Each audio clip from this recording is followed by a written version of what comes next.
დაბა სურამში ინფრასტრუქტურული პროექტები ხორციელდება, 11 ქუჩას სრული რეაბილიტაცია უტარდება. პროექტის ფარგლებში დაიგება ასფალტი და მოეწყობა სანიაღვრე სისტემები. მიმდინარეობს სურამის ცენტრალური სტადიონის და ყოფილი კინოთეატრის მშენებლობა რეაბილიტაციაც. სურამის ცენტრალურ სკვერში კი ყოფილი კინოთეატრის შენობაში მულტიფუნქციური ცენტრის განთავსება იგეგმება. განახლებული შენობა სამუსიკო სკოლას და სურამის ბიბლიოთეკასაც გააერთიანებს.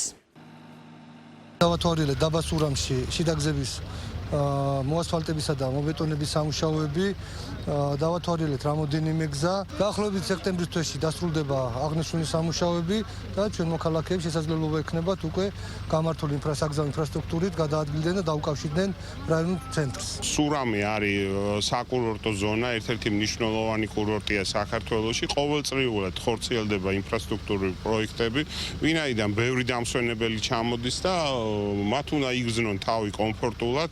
ეხლა ჩვენ ვიმყოფებით სურამის სტადიონზე, დაიწყო მისი რეაბილიტაცია, სრული რეაბილიტაცია მოხდება, წელს სრულდება.